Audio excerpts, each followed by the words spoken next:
में भी आरएसएस पर बैन लगने वाला है? क्या भारत के साथ साथ कनाडा में भी आरएसएस के विचारों का विरोध हो रहा है? क्यों कनाडा में आरएसएस चीफ मोहन भागवत के दौरे के खिलाफ आवाज उठ रही है? क्यों दारुल उल्म देवबंद के गुंबद पर कुछ हिंदू संगठन जल चढ़ाना चाहते हैं? राहुल गांधी ने बोला कि आरएसएस अडानी का नौकर है जैसे मोदी है। केसी वेणुगोपाल ने आरएसएस की विदेशी फंडिंग पर सवाल उठाया और एफसीआरए बिल पर भी जवाब मांगा। नमस्कार, मेरा नाम है जनीशा दीक्षित और आप देखना शुरू कर चुके हैं दो बोल। आज इन्हीं सब मुद्दों पर हम यहाँ पर चर्चा करेंगे कि क्यों आरएसएस का विरोध कनाडा में हो रहा है। भारत में तो हो ही रहा है, भारत के लोग भी आरएसएस के विचारों का विरोध कर रहे हैं, लेकिन कनाडा में भी अब तो विरोध होने लगा है।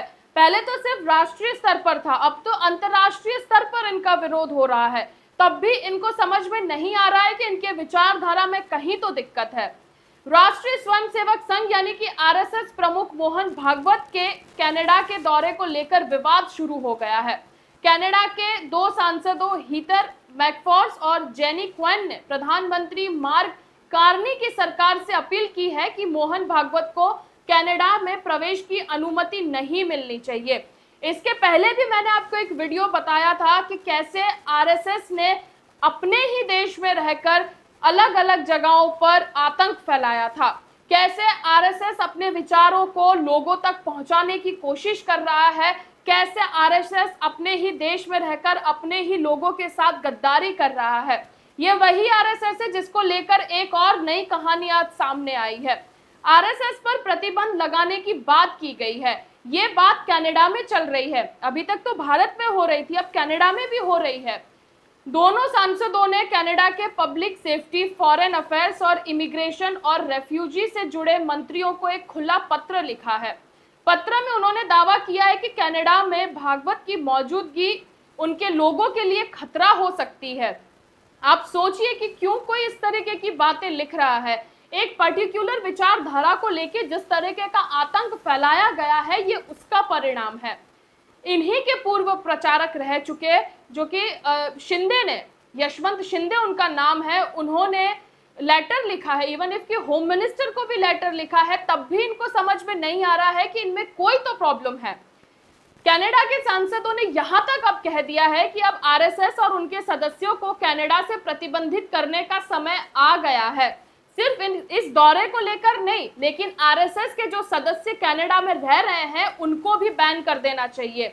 इस तरीके की बातें अब सामने आ रही है और आरएसएस अपने 100 साल पूरे होने के मौके पर अंतर्राष्ट्रीय स्तर पर, इंटरनेशनल लेवल्स पर कई कार्यक्रम कर रहा है, जिन कार्यक्रम में बहुत बार पूछा गया है कि सर आपको फंडिंग कहां से होती है, आपके पास कोई रजिस्ट्रेशन तो नहीं है। उनका रजिस्ट्रेशन भारत में नहीं है, लेकिन बाकी जगहों पर आपको उनका रजिस्ट्रेशन मिल जाएगा। भारत के लोगों के साथ इतनी धोखाधड़ी करने के बाद भी इनको समझ में नहीं आ रहा है। इसी सिलसिले में मोहन भागवत अपने 100 साल पूरे करने के उसमें अमेरिका, कनाडा और ब्रिटेन के दौरे की योजना इन्होंने बनाई है और ये अगस्त के अंत में इन सारे दौरों पर ये जाएंगे। लेकिन कनाडा में तो अभी से विरोध के सुर उठते हुए दिख रहे हैं। वहां के दो सांसदों ने खुले तौर पर लेटर लिखकर कहा है कि आरएसएस और आरएसएस के जो सदस्य हैं उनके ऊपर बैन लगाया जाए। इनकी जो विचारधारा है वो हमारे खिलाफ है, इनकी विचारधारा हमारे लोगों के लिए सही नहीं है और साथ ही में कंट्री के लिए भी ठीक नहीं है। वहाँ के कुछ सिविल सोसाइटी संगठन हैं और ह्यूमन राइट्स के कुछ लोग हैं, उन्होंने इस आवाज को और मजबूत किया है। जस्टिस फॉर ऑल कनाडा नाम के एक संगठन ने भी प्रधानमंत्री मार्क कार्नी को उनके मंत्रियों को लेटर लिखकर भेजा है कि आप लोग कुछ भी करिए, इस दौरे को रोकिए और आरएसएस का प्रचार अब कनाडा में नहीं होगा। संगठन का दावा है कि इस लेटर का समर्थन 267 वहां के जो सिविल सोसाइटी के मेंबर हैं उन्होंने किया है। मानवाधिकार के कार्यकर्ताओं ने भी किया है और कुछ समुदाय और कुछ धार्मिक नेताओं ने भी इसका समर्थन किया है। इस लेटर में आरएसएस और हिंदुत्व की राजनीति को लेकर गंभीर चिंताएं जताई गई है, लेकिन मैं अंधभक्तों को यह भी बता दूं कि इसके अंदर हिंदू धर्म या जो लोग हिंदू हैं और जो कनाडा में रह रहे हैं उनके खिलाफ इसमें कुछ भी नहीं कहा गया है। इसमें जो भी मैटर है वो आरएसएस को लेकर है। आरएसएस जिस तरीके से अपने विचारों को लोगों तक पहुंचाता है उस मेथड से प्रॉब्लम है। आरएसएस और हिंदुत्व की राजनीति और जो उसकी विचारधारा है उससे लेकर प्रॉब्लम है। इसके पहले भी जो मैंने आपको रिपोर्ट बताई थी द वायर की, उसमें भी ये सारी चीजों का खुलासा हुआ था कि आरएसएस किस तरीके से और कहां कहां पर उन्होंने बम धमाके कराने का प्लान किया था, कैसे ही वो अपने देश को नुकसान पहुंचाना चाह रहे हैं और फिर भी अंधभक्त उनको किस तरीके से समर्थन दे रहे हैं। इन लोगों का मन यहां पर भी नहीं भरा है। क्यों? क्योंकि इन लोगों को खोदने की आदत हो गई है। जहां भी ये किसी और मजहब की या किसी और धर्म की किसी चीज को देखते हैं तो ये तुरंत उसे खोदना चाहते हैं। ये खबर भी मैं इसके साथ इसीलिए आपको बता रही हूँ क्योंकि देवबंद स्थित एक मशहूर इस्लामिक मदरसा है दारुल उल्म एक बार फिर से विवादों में यहाँ पर घिरता हुआ नजर आया है। क्यों? ये मैं आपको बताती हूँ। क्योंकि हिंदू रक्षा दल ने मंगलवार को दारुल उल्म परिसर में जाकर गंगाजल चढ़ाने का ऐलान किया था, जो कि यूपी पुलिस ने इसे रोक दिया है क्योंकि इनकी पहले से आदत रही है कि इन्हें मस्जिदें खोदने में अच्छा लगता है, इन्हें मदरसे खोदने में अच्छा लगता है, क्योंकि हर जगह इन्हें लगता है कि यहाँ से शिवलिंग निकलेगा। लेकिन ऐसा नहीं होता है। सबके धर्म और मजहब की अपनी मर्यादाएं हैं जिनका सम्मान करना ये लोग नहीं जानते हैं। संगठन का दावा था कि मदरसे के नीचे शिवलिंग मौजूद है। कैसे हो सकता है? आप अगर जमीन को खोदेंगे तो आपको कुछ ना कुछ निकलेगा। ये तो वही हो गई प्रधानमंत्री जहां देखो वहां खोदो योजना जैसा हो गया है कि आपको जहां भी मन कर रहा है आप खोद दीजिए। लेकिन ऐसा नहीं होता है। शायद आप हिंदू मंदिर में कुछ मतलब खोदने की कोशिश करेंगे तो हो सकता है उसमें बुद्धिस्ट के समय का कुछ निकल आए। आप कहीं भी खोदिए आपको कुछ ना कुछ तो मिलेगा। आप अपने घर में भी खोदेंगे तो भी आपको कुछ मिलेगा। तो ये खोदने वाली जो राजनीति का एक नया दौर शुरू हुआ है ये ठीक बात नहीं है।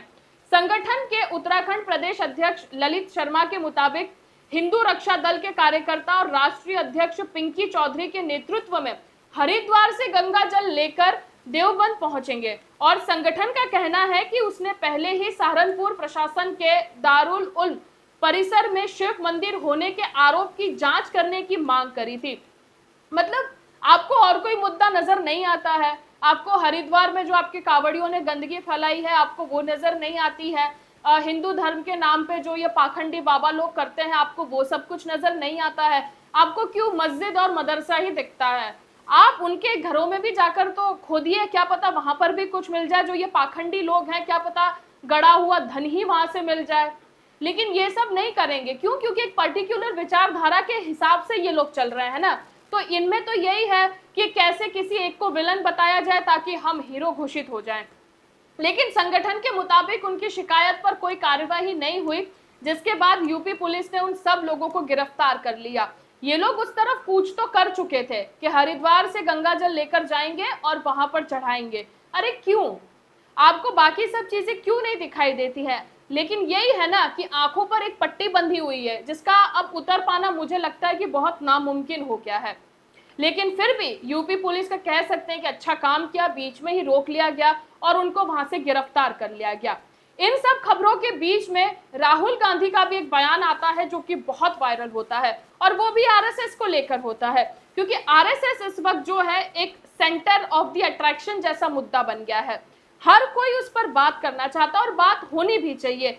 लगातार हमारे सामने आरएसएस को लेकर इस तरीके की रिपोर्ट सामने आ रही है जिसमें आरएसएस, वीएचपी, बजरंग दल, इन तीनों ऑर्गेनाइजेशंस को यहाँ तक कि टेररिस्ट ऑर्गेनाइजेशन घोषित करने की बात हो गई है। तो फिर सवाल करना भी बनता है और बात करना भी बनता है। राहुल गांधी ने आरएसएस को लेकर काफी सवाल किए हैं जिसमें प्रमोद महाजन का नाम भी शामिल है। राष्ट्रीय कांग्रेस के अधिवेशन में राहुल गांधी ने ये बात लोगों के सामने रखी है। राहुल गांधी का आरोप है कि कभी छोटे छोटे कारोबारियों और आम लोगों की ताकत माने जाने वाले आरएसएस का चरित्र अब बदल चुका है। ये मैं नहीं, ये राहुल गांधी ने कहा है। उनका कहना है कि नोटबंदी और जीएसटी जैसी नीतियों ने छोटे कारोबारियों को बड़ा नुकसान पहुंचाया है। राहुल गांधी के मुताबिक जिन छोटे व्यापारियों और कारोबारियों को आरएसएस का मजबूत आधार माना जाता था उन्हीं को इन नीतियों से चोट पहुंची है। राहुल गांधी ने आरएसएस में कॉरपोरेट प्रभाव को लेकर भी बड़ा दावा किया है। उन्होंने कहा कि आरएसएस में कॉरपोरेट इंजेक्शन की शुरुआत प्रमोद महाजन के दौर से हुई थी और नरेंद्र मोदी के समय में ये प्रक्रिया और तेज हो गई है। राहुल गांधी ने और क्या कुछ कहा है, इस वीडियो में सुनिए। आरएसएस क्या था? आरएसएस जो छोटा बिजनेसमैन था, मैंने स्टडी की ये बात, जो छोटे छोटे बिजनेस वाले थे, मिठाई की दुकान चलाते थे, सोनार थे, लोहार थे, इनकी फोर्स थी। उनको तो उन्होंने धोखा दे दिया, मार दिया, वो तो सब मर गए। आरएसएस ने डीमोनेटाइजेशन कर दिया, जीएसटी कर दी और अपने ही लोगों को धोखा दे दिया, खत्म कर दिया। उसके बाद क्या हुआ? शुरुआत कैसे हुई? शुरुआत वाजपेयी जी के टाइम में प्रमोद महाजन ने की। कैपिटल इंजेक्शन को आरएसएस के अंदर उसने डाला, पहला फर्स्ट स्टेप। और second step Narendra Modi. Final corporatization of RSS और Narendra Modi. It's obvious, RSS as original force is dead. We are not fighting, they finish, they gone. Now RSS is a instrument of large capital. They are servants of Mr. Adani, just like Mr. Modi is servant of Mr. Adani. साथ ही केसी वेणुगोपाल ने भी RSS की कथित विदेशी funding को लेकर भी बात की है और मोदी सरकार पर सवाल खड़े किए हैं। क्यों? क्योंकि एक बिल जिसके ऊपर बहुत चर्चा हो रही है, FCRA, इस बिल को लेकर काफी सारे लोग सवाल भी कर रहे हैं और केसी वेणुगोपाल ने यह भी कहा कि ये सिर्फ मदरसों और उन एनजीओ के खिलाफ है जो वाकई अच्छा काम कर रहे हैं, लेकिन आरएसएस के जो विदेशी फंडिंग आता है उसका जवाब कौन देगा?